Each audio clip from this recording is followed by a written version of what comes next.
Welcome all that joined us. Welcome to another BN 2023 Artist Talk. Textile Art Biennial is about sustainability, heritage, and preservation. All three aspects are reflected also in the works of our today's guest, Adriane Colburn, an American environmental artist and researcher. Her work reflects a passion for mapping, abstract compositions, and visualizing systems that cannot otherwise be seen as a whole. She delves into the complex relationship between human infrastructure, earth systems, technology, and the natural world. Adriane, welcome to BN. Thank you so much. It's wonderful to be here. I feel flattered to be invited to speak at a textile biennial. And we're very honored to have an opportunity to look into your work. Maybe a short introduction from your part. What has been your journey through life that brought you to this point where you are today? Yeah, I mean, that of course is a long tale, but the, as an artist, I have always been interested in making work that comes out of deep research. And I would say maybe about 15 years ago, I began kind of delving into that realm more seriously. And part of that was a reaction to just having a studio practice that where the work is very time consuming and can be very tedious. And you spend a lot of hours alone, and when you're reflecting on larger issues as an artist, kind of getting out into the world and getting your hands dirty and having a more embodied experience began to feel more and more important. And that led me to do quite a lot of work where I travel with scientists and shadow them as they're working and collect information and conduct research for my own practice. And then in addition to that, I have kind of more traditional forms of research that I do as well. But all of that is fueled for me by investment in thinking about how we as human beings engage with the natural world or disengage with the natural world and or the rest of the natural world. Obviously, we're part of the natural world. And thinking about, these larger global systems that are present for all humans, but can sometimes, be things we take for granted or that remain invisible to us. So that, that kind of brings me to the work I'm going to be showing you today. So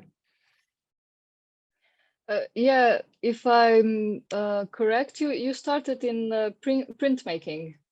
Yeah, and I still teach printmaking, which is really, yeah, okay. I have a deep love for that. And yes, in college, in at university, I studied printmaking, but always I was sort of on the edges of that medium, kind of looking to expand into sculpture or think about other ways it could be used. I never kind of was rooted in that tradition, but I think a lot of the processes that are part of printmaking, still have a presence in my work, and just sort of like the visual thinking that's in line with that. And I work a lot with kind of simple materials, paper. I work a lot with paper, which also kind of comes out of that, I think.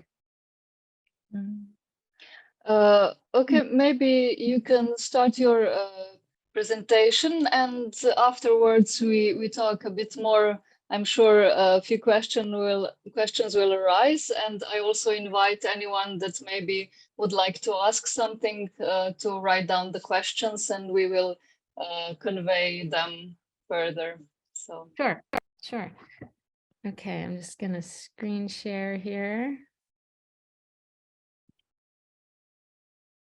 And start this. Okay, can you see that okay? Yeah, it's great. Okay. Oops. Hold on, I'm just trying to move the, let me move this Zoom box is like right in my in my face. Okay. Yeah, so the projects that I'm going to show today are like pretty wide ranging, and they span a fairly large amount of time in my career.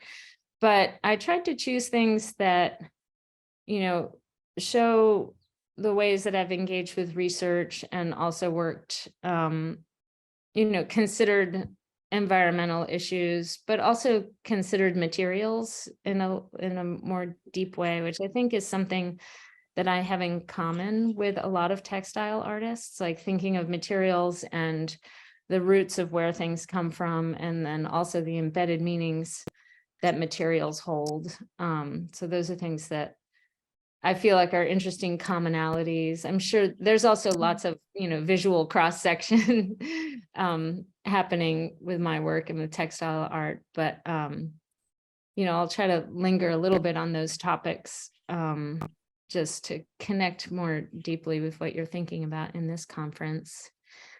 So, you know, a lot of my, as we were talking about earlier, a lot of my work has roots in mapping and the power of mapping to convey things or create an image of the world that can't be made in any other way, like a system that's so large that you can't see it unless there's a map or some kind of visualization of it. Or perhaps, you know, something that is underground or inaccessible to us in some way. So, you know, the kind of roots of my work is really comes out of this striving to visualize things that we can't see. And I think that, you know, that's one facet that's really important in thinking about environmental issues, because it's very easy to turn aside from those things and to kind of go through our days, glossing over, you know, the deeper issues at hand in our lives and in the materials we use as artists, for sure. So in, let's see, 2008, I began traveling with scientists, and the first trip I did was up in the Arctic on an icebreaker. Let's see, I have a few. This icebreaker here, which is part of a US military vessel, part of the US Coast Guard. But what they're doing, or were doing at the time, this is 2009, I think, they were making the first sea floor maps of the Arctic Ocean. And this is to support the Law of the Sea Treaty, which is, you know, all nations that have a nautical coastline have a certain amount of buffer between land and open ocean that is part of their sovereign territory. And the Law of the Sea Treaty, which is the United Nations treaty that's unratified, says that if you can prove that your continental shelf extends beyond those 200 nautical miles, then you can extend your rights over the seafloor. And this really struck me as powerful, because that, you know, when you think of the ocean, that's the world's commons, kind of like the atmosphere. It's something that we all share, right? So when you start carving up aspects of the sea to be part of nationhood, that really changes the nature of what can happen there. And in particular, in this case, you can see in the center here, this little, the yellow dot there is the North Pole. And there's just like this little wedge that will be unannexed So it doesn't affect the water per se. And I mean, it does in some ways, but what it does affect is oil and gas exploration and who has access to that.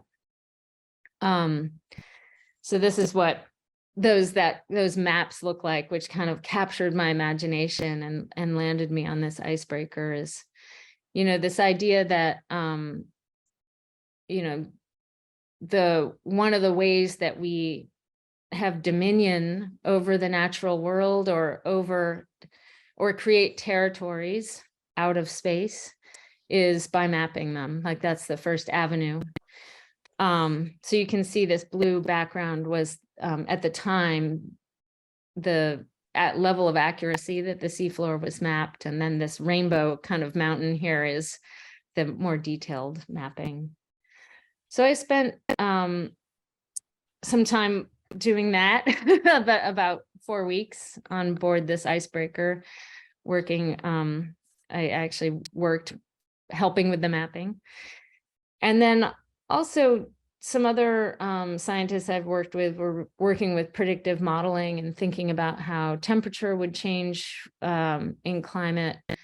And I spent quite a lot of time looking at these, how color is used in science to create like levels of understanding visually, and to think about how to communicate like temperature change, or in this case, this is like ocean warming, and other ways of kind of visualizing things by satellite, thinking about sea ice density. And I'll just show you a few photos from this trip. This is an ice bow.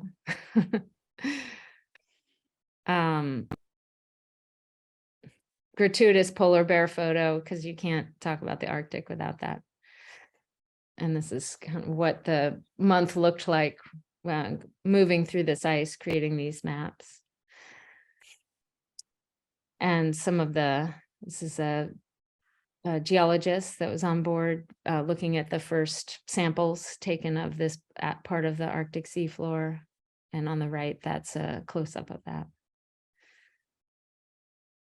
And following that, I conducted research alongside scientists in the tropics on board another ship that was looking at sort of ocean warming and increased nutrients in the seawater. So on the right, that's up in the Arctic on a second trip, looking at what the scientists were doing was looking at nutrients that had come from permafrost that was in the ocean. And on the left, they're looking at sort of microorganisms and their relationship to the carbon and nitrogen cycle. I'm showing you all the research first, no art. But, you know, so that, I guess I'm trying to present a little bit of background to think of how, you know, at this is kind of like 2008 to 2012 or so, how I was working at the time to begin this early work and really getting a deeper understanding of kind of these mapping processes and how scientists are looking at these spaces. So this piece is an installation that has like several different iterations, but essentially there's in the work I was making at the time, there's several components that combine together in conversation to create kind of like deeper levels of metaphor and response to these questions. So this particular piece called Ways, Points, and Means is looking at this mythology of the sea and how we understand and map the ocean. So you hear the piece on the right is this, I don't know if I have other pictures of that, a rotating sculpture that projects light as it moves around, and it's made from a broken apart boat, and this rudder kind of slowly spins in the room. And then the wall piece is a paper cut piece that looks at the grids that are the matrix, kind of that you would lay a map on top of. I think I might have a close-up of that. And you can see embedded in this is also projections. These wood forms on the bottom are from casting ship parts. They're wood molds for cast iron. So in this work, a lot of the objects are kind of found and collected objects that relate to the content of the work and hold this embedded meaning that is in conversation with video work. Oh yeah, there's the boat piece again. And these larger paper cut drawings that I make. A lot of the lighting too is kind of looking at spotlights and bouncing light from mirrors onto walls and thinking about space and how you can control what's seen and not seen through kind of this light that comes off of mirrors. And a lot of the focus of this work about the ocean was a little bit about the unknowing of the sea. Like it's a very inhuman place that we spend time on, but it is also like a really powerful entity in itself. So alongside that, there's a lot of photography that I do, and most of that happens during research. This piece is from a day that I had to spend 9 hours on the sea ice with nothing but a camera. So I was just sort of out in the Arctic, and things start to happen when you're very bored. I mean, bored in a good way, like when things are really stripped down, like creativity starts to kick in a different way. And I think that kind of another thing about field work is sort of, especially like when you're out somewhere fairly remote, is I mean, in my experience, I've been really separate from technology outside of a camera, no phone, no internet, no. So there is something that where you really can rest on, ideas and space and really spend deeper time in place.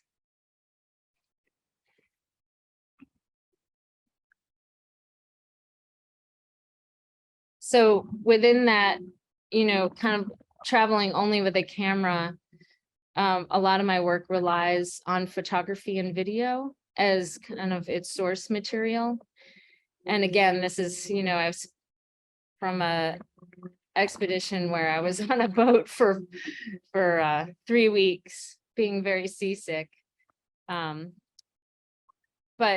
sort of you start thinking of like, what can my camera do in this situation? Can it go overboard tied to a rope in a bag? What happens? How do you capture that mystery and movement and power of the sea in a way that's not a still image, or, where you can actually feel it a little more?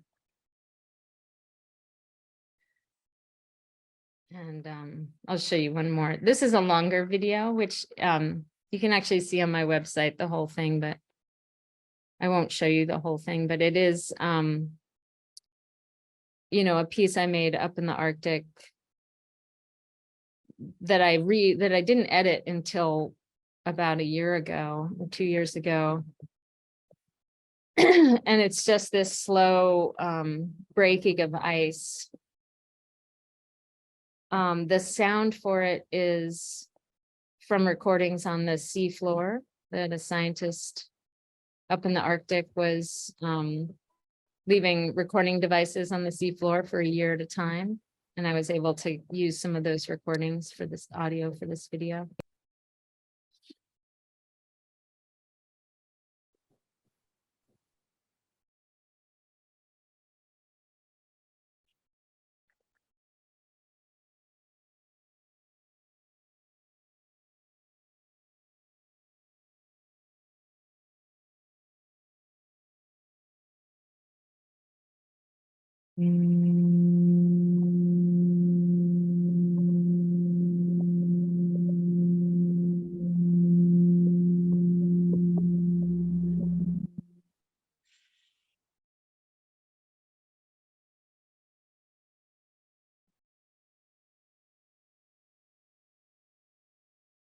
So there's a lot of images in this presentation, so you're going to see a lot of different things, but for me, video has this ability to capture things really differently than how I work when I'm back home in the studio. And I think I don't make many standalone videos, but it's an important counterpoint, I think, to the more handmade drawing based work that I do, and one that for me allows me to bring in like more direct research content.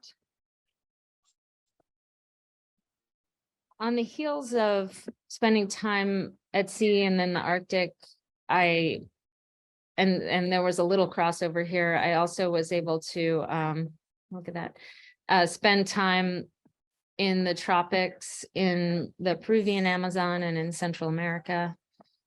And a lot of the issues that are prescient there are similar to that in the Arctic. For one, there's quite a lot of oil exploration and resource extraction, especially with deforestation and gold mining and oil. And one of the interesting connections is that mapping, again, is one of the key components for creating the opportunity for resource extraction. It's the first step to understand, kind of, especially in oil exploration, to crack open these I don't want to say pristine areas of wilderness, because there's human beings there, but this like sort of corporate interest that happens in, I'm sorry, I think my internet connection's cutting out a little bit here. This, once a corporation is kind of interested in an area and comes in, the first thing they start to do is map, right? When you're thinking about, especially oil exploration. So I had the opportunity with Cape Farewell, which is a London-based organization that supports scientists and artists on research expeditions. And we started at the glaciers in Peru, in the Peruvian Andes, which are the main source of fresh water and also are the headwaters for a lot of the rivers in the Amazon basin system. And we followed the water down through the cloud forest and into the tropical lowlands and spent, I think it was about 3 weeks conducting research in the Madre de Dios Valley and other areas of that part of Peru. So the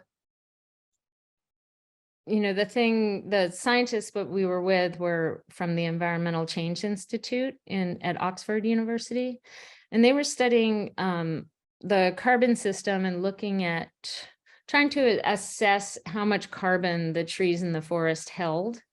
So their research really focused on trying to gain a better understanding of, and to create like a larger appreciation of the importance of this ecosystem to store carbon and to and its role on a more global scale. So this is what some of the area looked like. This is a pond that had 3 anacondas living in it, which, and this is, here I am, this is a long time ago, I'm much younger, but this is me feeling very nervous about the 3 anacondas while shooting some video. And one of the scientists I was traveling with, Catherine Clark. So the density of this area was really compelling, and just the biodiversity and level of life and tangle, although, very different than the Arctic, also, you really feel the power of the natural, the other species in this environment. Everything's sharp, everything's kind of treacherous. And it's a very intense and live environment to be in. So I made several works that came out of my research in Peru, and this is one of the first of those. It's about 12 feet high, so 4 meters. Is that 4 meters? And it's 8 layers of cut photographs. So I don't know if you can exactly see the depth, but it's, it's very thick. And it kind of hangs off the wall. And, this piece for me was a response to thinking about these resources below the ground, in this case, gold and oil, and this kind of, the kind of network and industry that's kind of resting on top of the forest. Shortly after that, I was able to connect with Greg Asner, who at the time ran the Carnegie Airborne Observatory. And while I was in Peru, was actually doing flights to make these 3-dimensional maps using LiDAR, which where he was making a 3-dimensional model of the very area that I was shooting a lot of photographs and video in. So this is the area on the left is that, and then the area on the right is the 3D model of the forest.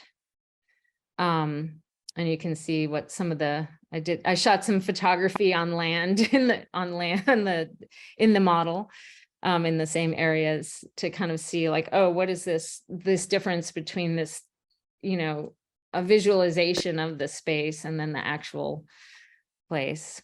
And I'll just show a minute of this video that came. This is what I was shooting at the Anaconda Pond, which is the name of this video. But I started to become interested in this, language of science and how color is used to delineate species and to think about hyperspectral imaging and what happens when you use different kinds of technology to understand the forest. So this was a first stab at kind of thinking of like this language of science and imagining what that would be like if it was on the ground. And this piece kind of came out of that similar line of thinking. With LiDAR, they use an array of lasers to make the 3-dimensional maps, but a lot of the information is missed, and that is kind of filled in through just kind of surmising what might be there or filling in the gaps based on other arrays of information. So this installation took that into consideration. It's again made from those same photographs and the combination of that and the 3D model. And then in addition, this piece on the floor here is this deconstructed boat that's based on the film Fitzcarraldo, the Herzog film, which was filmed in the same area that I shot a lot of these photographs. So again, for me, having these, the wood here on the ground is ipe, which is like a hardwood that has created a lot of deforestation in Central and South America. And having these are live plants that are, endemic to that area, but sold, in New York City at plant stores. So having these like actual physical objects that are rooted in the place, I think became for me a really interesting way to connect in a more tactile way with location.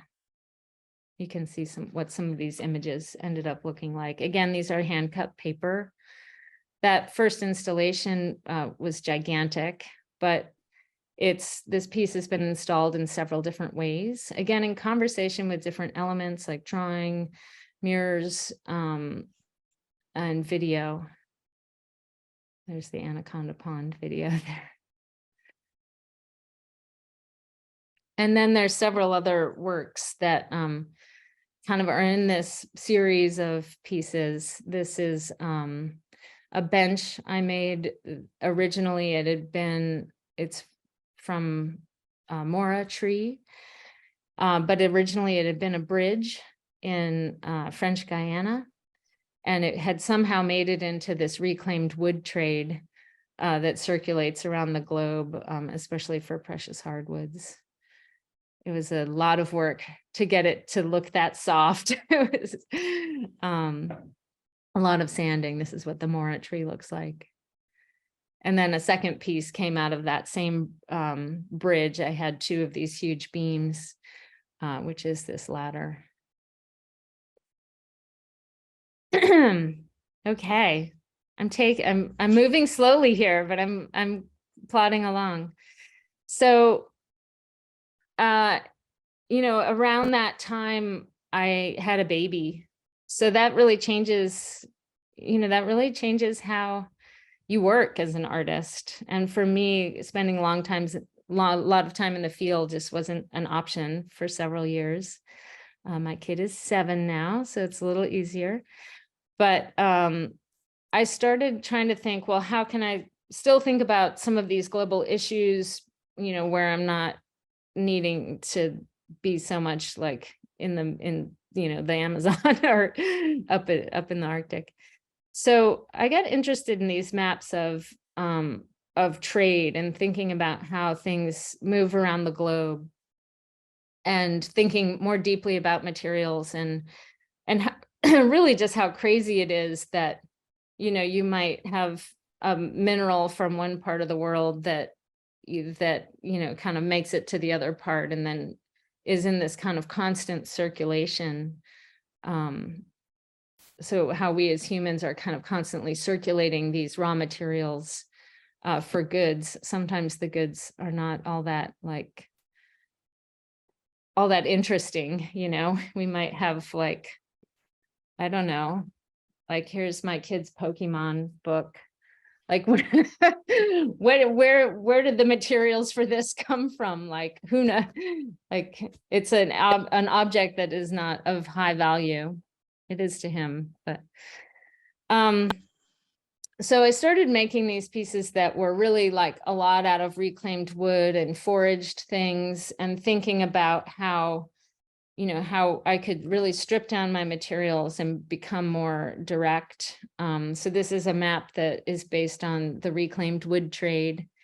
And it also, you know, in thinking about harvesting tropical hardwoods, this is mostly mahogany and ipe that I got. It was salvaged, so it wasn't something I bought new, but there's also these strips of wood from forest fires in California. So thinking, you know, as we pull apart forests in one part of the world, it has this ecological ripple that then connects to what happens in, you know, at a forest fire in California.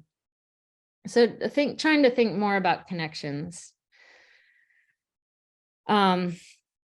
So this is leading into, so I live in the Northeast now. I live basically in New York City. Jersey City is right on the edge of New York City. And one big issue that we have here is, and all of the Northeast of the United States, is this insect which travels in shipping containers called the emerald ash borer. It comes from Asia, and there it's happily balanced with its ecosystem and is not as destructive. But here it's really decimated the ash trees, which are, you know, a very common tree in the Northeast, and they make up quite a lot of the forests. So I got interested in this insect and how, you know, how it makes its way to the United States. I had already obviously been interested in shipping and thinking about this, like, what is that path of all this material that circulates our globe? So these are AIS data, so you can track cargo ships all across the world just in real time on the internet. So you can always see kind of like what the path is, what ships are moving around. You don't always know what's on them, but sometimes you can tell. So there's lots of ways to access this data immediately and in real time. And then there is, I'm also again interested in this, like, what is this path of travel? Like, where do things come and go, and what are the routes they take? So this is seafood trade, clothing imports and exports, and global trade goods. And then also like thinking, expanding out from that as we kind of trade along these pathways on the oceans, like that world's common heritage again, right? The commons, like things are moving around the commons. We also have the commons of water currents that are moving around and air currents. So we have this constant kind of motion encircling us. This looks really, after saying that on this big scale, these look small, but so I started working in ash, which is the tree that is going extinct here in the Northeast. And it also happens to be very good for steam bending. So these are wood pieces. They're based on these global shipping routes. The color and pattern on them is based on these ship tracks, but also the colors for cargo ships and shipping containers are embedded in the work as well. So they start out as having a really specific configuration, but they lose definition as I go along. As I build them, they sort of get a little less specific as I go. This is a forest fire map in California. It's one of the few pieces I'm showing where I'm using textiles, but it's inkjet on silk. And you can see, I think you can see that the images are culled from specific fires. This piece again is using ash and thinking about this global systems trade. And again, the randomness of, not exactly the randomness, but the lack of preciousness that we assign to objects once they've lost their novelty, I guess. So I went to thrift stores and collected all these objects that are kind of out of fashion, like brass and silver candlesticks and pitchers and some toys. And I also went to some quarries and got some of the refuse and some wood mills and machine shops, and just got kind of things that were no longer used. And I think of this series of work as being semi-precious because really the value of things is, it's fairly subjective, right? But especially in America, there's so much waste, you can find anything discarded. And so this piece is really kind of about that, and also looking at the land from this gridded perspective.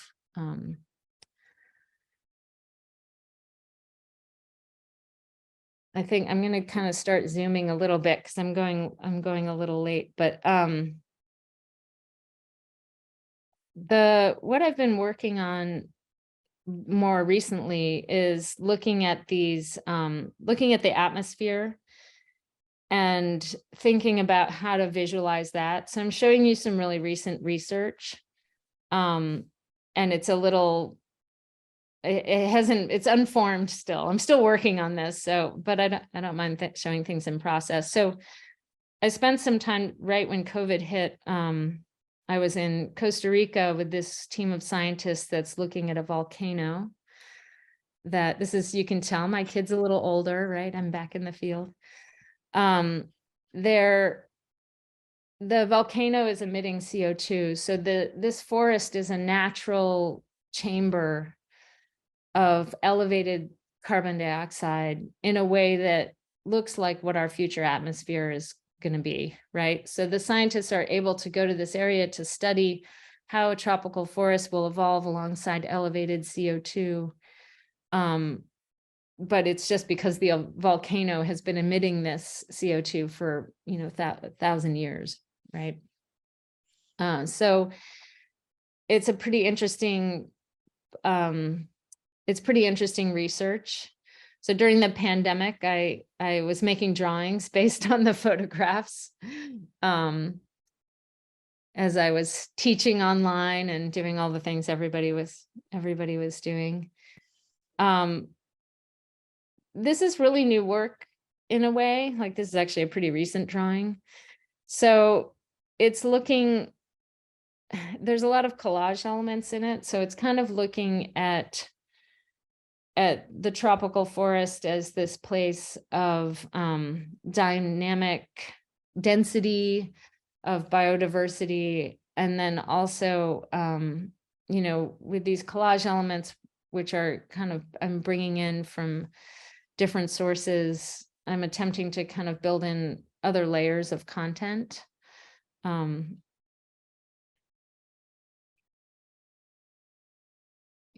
See some of that here. So this piece in particular has marble that I photographed at the Breakers, which is like a really famous mansion in the Northeast.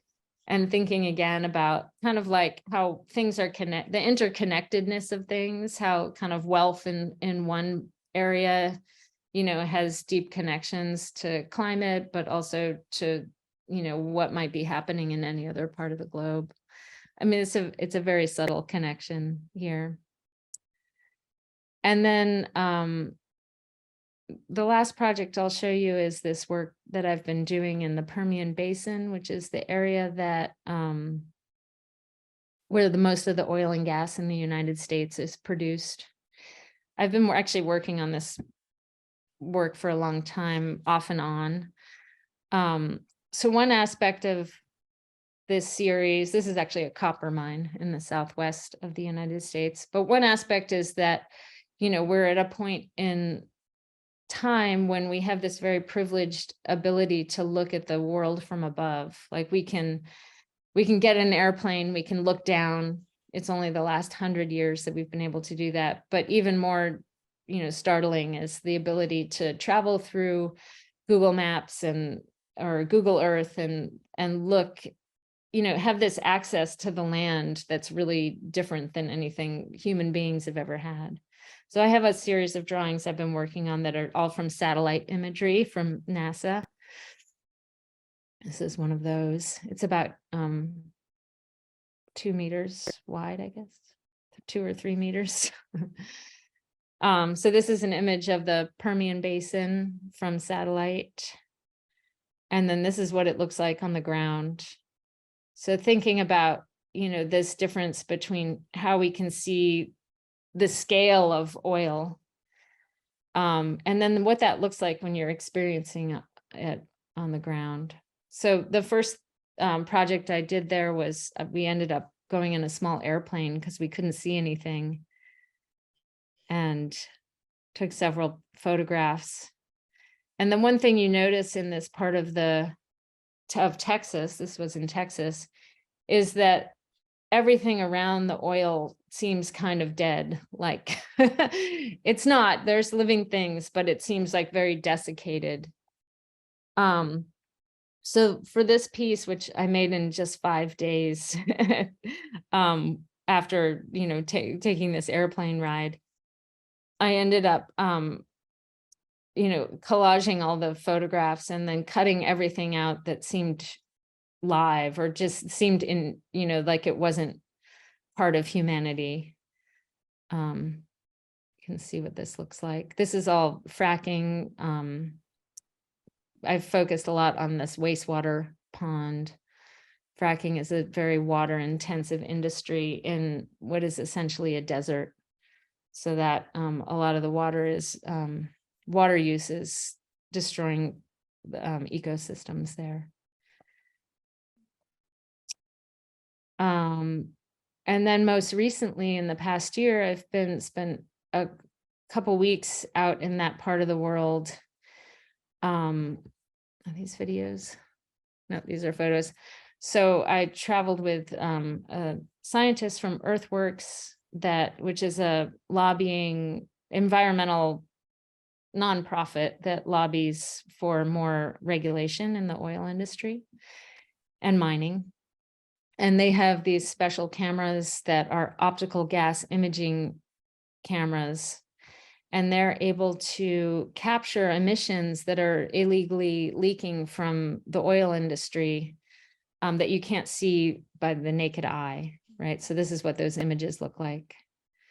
So this might be the area, and this might be, this might be the area, and this might be what it looks like with this camera, right? So I actually have a example of what that looks like. You can see in this upper right-hand corner, the emissions that are coming off these tanks in the photo. So again, I think I mentioned as I started talking about this work that focuses on the atmosphere, I'm interested in ways that we can visualize this through art. I haven't, it's new work, so it's a little bit unformed still, but I'm very interested in the potential of these cameras and this technology to build that into my work. So I had the opportunity to have a very small exhibition of some of this early work in looking at, from satellite image to the actual ground. So I started I started this research by investigating in NASA satellite imagery and Google Earth. And then I went to the site and I identified places on, through satellite and went to them for both looking at the oil infrastructure and potash mining, which is mined for agriculture. And so in that piece, there's 2 videos and these actual potash specimens that I collected on the ground. And these are some of the videos of that are built in. Oh yeah, oops, sorry.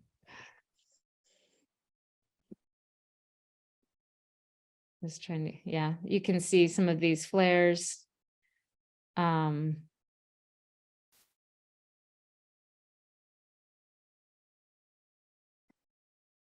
then this train video, which is an oil train on the other side of the country, which is carrying oil and gas from this region.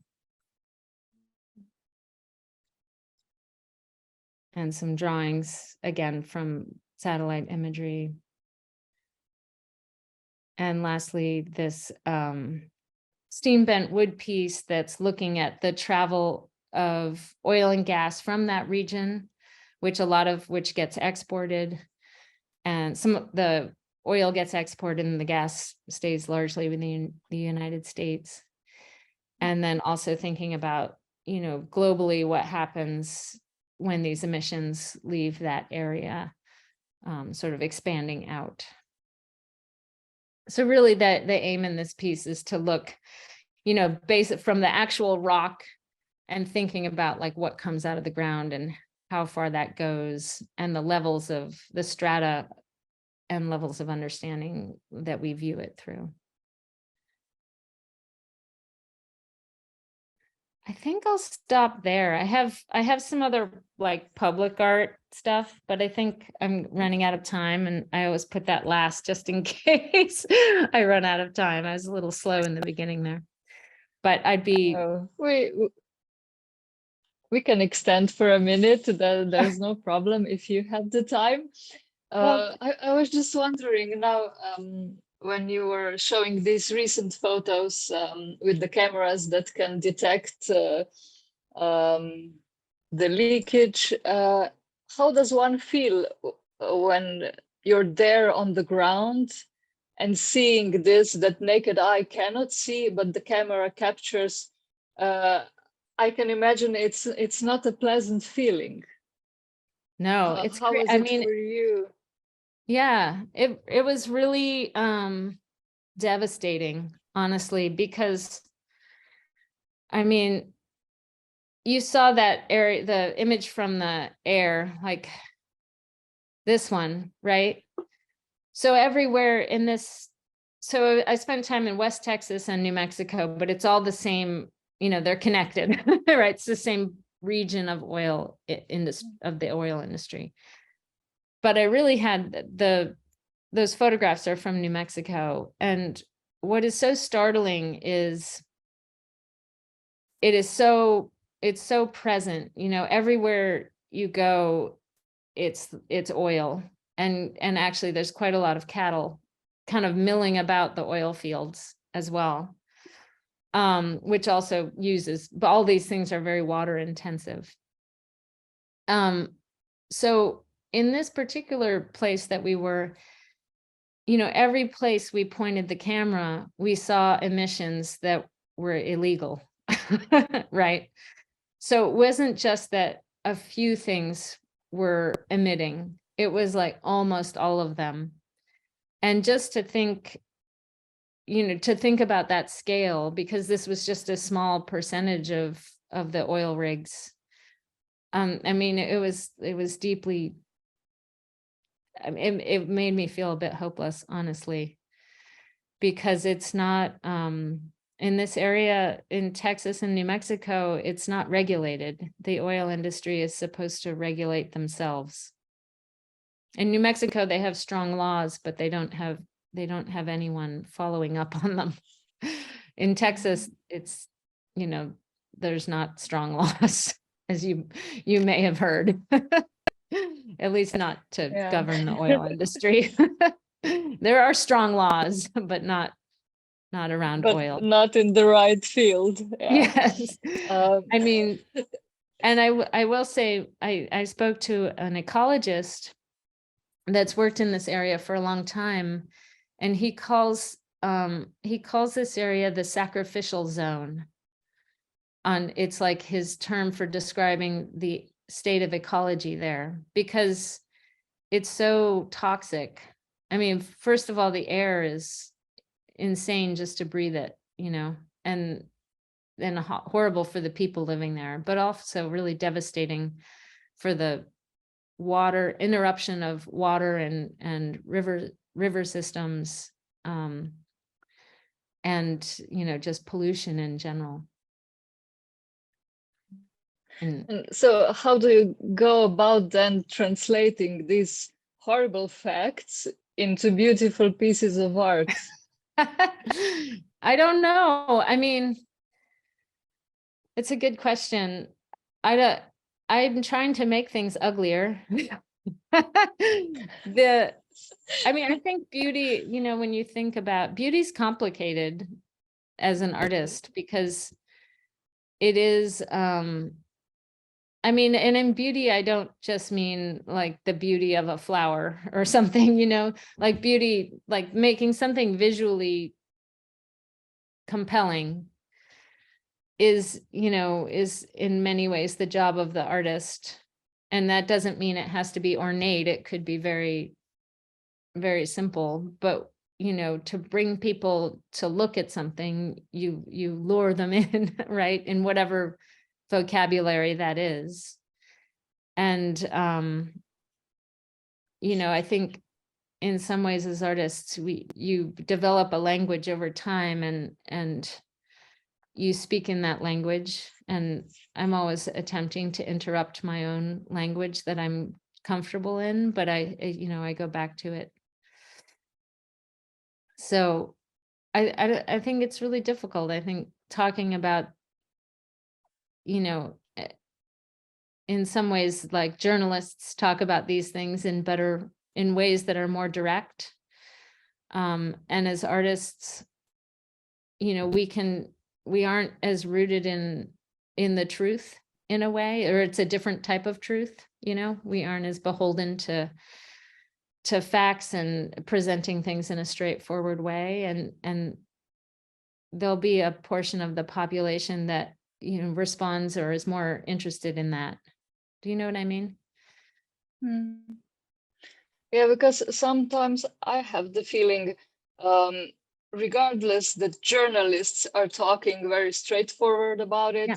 and scientists always reminding us of the truth and of the facts, and a lot of artists more and more talking in their work about the environment and what's going on, but it doesn't seem to affect a lot of people in terms of someone actually making a change in their life, or even changing the laws. I just have a feeling we're still not, I don't know, scared enough. Maybe someone should really scare us, and then we would make a change. I don't know. How do you feel about that? Yeah, I mean, I keep thinking the same thing, but I mean, I think human beings are very adaptable, and we do make incremental change when we're scared, but we also go back to, we adjust very quickly to change. And in some ways that's like our strength as a species. But it's also problematic when you have to make heroic change. I mean, the United States is a very divided country, and unfortunately we remain pretty divided on environmental policy. But the change will happen with policy, not, unfortunately, I don't actually, I don't want to say that change can't happen through art, because obviously it can. There's lots of examples of how it has.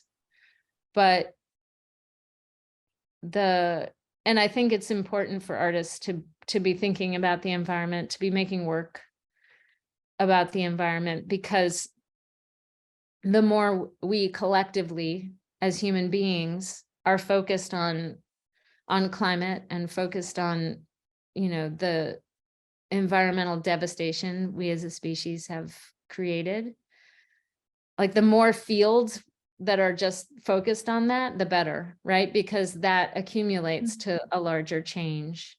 And the more culture is focused on that, the better, because cultural change does lead to, political change. But really, like, the big changes have to come through policy, and capitalism at large is the biggest player, right? So it's, I think, I don't want to say that like we as artists don't have power, because I think there is a power and an importance in making art, obviously, but it's not the place where the biggest changes will happen. And I was also I was wondering, what is the relationship between scientists and researchers? You traveled a lot with researchers. What was your role on those trips? How were you accepted into the team? Are all scientists open to also board artists on their trips? Yeah, science can be really boring. No, I'm joking. It's very tedious, Scientists, like, they repeat things thousands of times to get data. I mean, I think it's fascinating. But it's slow, No, I don't think all scientists are open to it.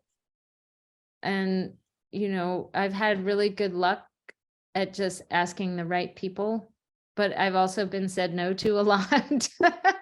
So that, but I think the main thing for scientists is they're very driven and busy, It's an intense field and they don't have a lot of extra time. And I think one thing that's worked for me is I'm able to kind of tag along without taking too much time away from what's happening. And But I think it's really about finding the right people to collaborate with. And I would say my role's been different every time I've traveled with scientists. Like sometimes I've helped out with data collection and done that. Sometimes I've just sort of observed, and sometimes I've made lifelong friends. It's it's really varied. It's just been dependent on where I've been. But one thing I'd say about scientists is, uniformly, anytime anyone is that focused in their field, having someone else take an interest is interesting to them. As if an artist is interested in, this work of a microbiologist, they're going to think, oh, well, that's interesting. I wonder what they would do with the same information. And because artists are less beholden to data and less beholden to, having a straightforward truth, interesting things happen in that place. But the fields are very similar in many ways. They're both very creative fields. I was just wondering about that difference. They have to stick to the information, to the data accumulated, and extrapolate from it. And you, as an artist, have all the freedom to do with the data whatever you want, and maybe even come to some different conclusions than the scientists do. Yeah, I think that's true. And I think, maybe the struggle that I've had over time is just that when you learn a lot about something and you conduct a lot of research, you feel responsible for the information, and so the amount of information that actually gets conveyed through my work is very small compared to the amount of knowledge or research I accumulate in the process. And I've explored, I had a writing practice for a while before having a family, and there's other ways. I like to talk about it when I do public speaking. I also am a professor, so I'm able to bring some of that knowledge from the research out in other ways. So I try to think of it as like holistically, as an art practice is not just like the fruit that comes out of the organism. It's like the whole organism. And I think there's opportunity to not limit yourself to just, what lands in a gallery. Mm-hmm. And we see there on your wall behind you, you also have one of your pieces. Yeah. It's like, I made that one for myself. Okay. So what is it called? Is it just a sketch or? No, I don't know. I never named it. I just, I don't know. It's just one of these wood maps. I think it's called Strategic Sister. I guess it was in a show once. Oh, okay. Yeah, we have went a few minutes over, but I think that's just nice chatting with you. Yeah. There's so much information. And Well, I invite everyone. The exhibition. Yeah, I truly hope we can host you in Slovenia someday with your pieces. And I invite everybody to at least check out your webpage and the videos, which are very inspiring. Especially for me, the ice one. I was just last week listening to some sound artist's piece. She records ice in the winter somewhere in Norway, I think. And she just leaves the recorder at night on the ice for like 10 hours, and the Oh, sounds beautiful. that ice produces are amazing. Yeah. Yeah. And now when I heard this from your expedition, where the recording was beneath the ice in the water, it's really something one cannot hear in your life. Someone has to bring this information to you, and I Yeah. think through art it's much easier than just if scientists I don't know, store these recordings for their research. Yeah, Um, for sure. and yeah, I really admire artists that work with science, because they open a new window for an observer into these magical spaces that we're not even aware of. Yeah. Yeah. So Well, yeah, I guess I'm trying to say thank you for your work. yeah, it was so fun. It Uh, was so fun to share it, and I really appreciate being invited, and I hope I can make it to Slovenia one day.